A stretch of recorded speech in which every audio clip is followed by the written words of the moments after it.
We are making salmon burgers today, fam. Okay, so what you're going to need. You are going to need salmon. You're going to need a food processor. The other ingredients are optional, but things that I like to include. Okay, well, some of them are not quite optional, but one egg white, 3 to 4 cloves of garlic. I'm also including sun-dried tomatoes, panko breadcrumbs. I prefer these to regular breadcrumbs. They keep things a little bit more fluffy. And some feta cheese. So obviously take her out or put in whatever you'd like to modify that. But first thing first is we are going to remove all the bones and skin from the salmon. So I've removed the bones and the skin. Now all I'm going to do is just chop it up into smaller pieces, so when I throw it into the food processor, it's a little bit easier. It's also a good way to double check for bones. So I'm using approximately 450 grams of salmon. Alright guys, so I have the salmon all chopped up. What I'm going to do is I'm going to first add garlic to the food processor and throw that all together. After that I'm going to add the sun-dried tomatoes, salmon, feta cheese, and panko breadcrumbs, and I'll show you as I do it.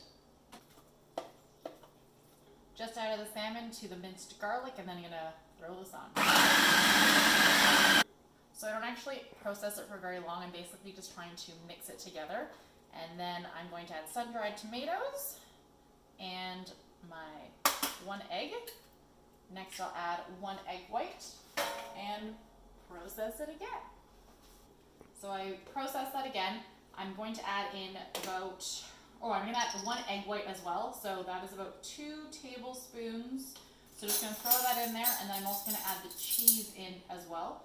For the sun-dried tomatoes that I use, I'm using the ones that are not in oil. I use just the dried ones. It has less calories, and you can control if you want to add more oil to them.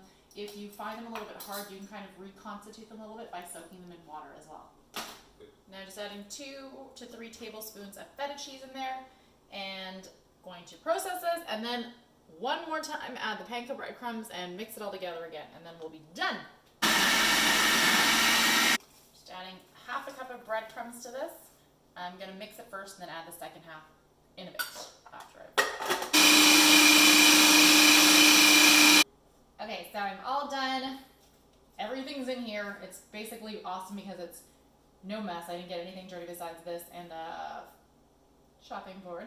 As you can see, the fish is like sticking together with all the ingredients. So with clean hands, I've got a plate here with some parchment paper just because I don't want it to stick. It's a little bit easier for me to pick up the salmon burgers from here. So I'm just going to pick them up and start to form some burgers. I wish I had a burger singing song. Da-da-da, make burgers. So I made some burger patties. You can make salmon meatballs as well, whatever your preference is. This is kind of my hand for scale. Depending how much salmon you use, you will end up with more or less. If you use about 400, 450 grams, you will end up with 8 to 9 burgers. And I'm preheating my cast iron pan right there. I'm going to spray it with a little bit of olive oil and then cook these for about 2.5 to 3 minutes per side and see how that goes.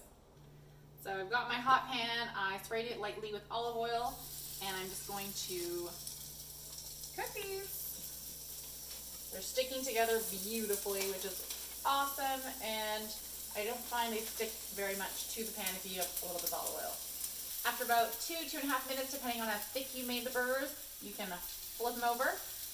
One thing I would recommend is trying to be really consistent about the thickness of the burgers. Otherwise, they're all going to have different cooking times, and some might not be cooked in the middle at the end.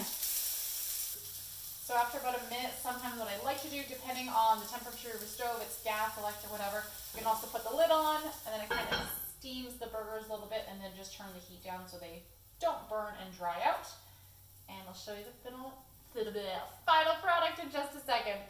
So burgers are all done.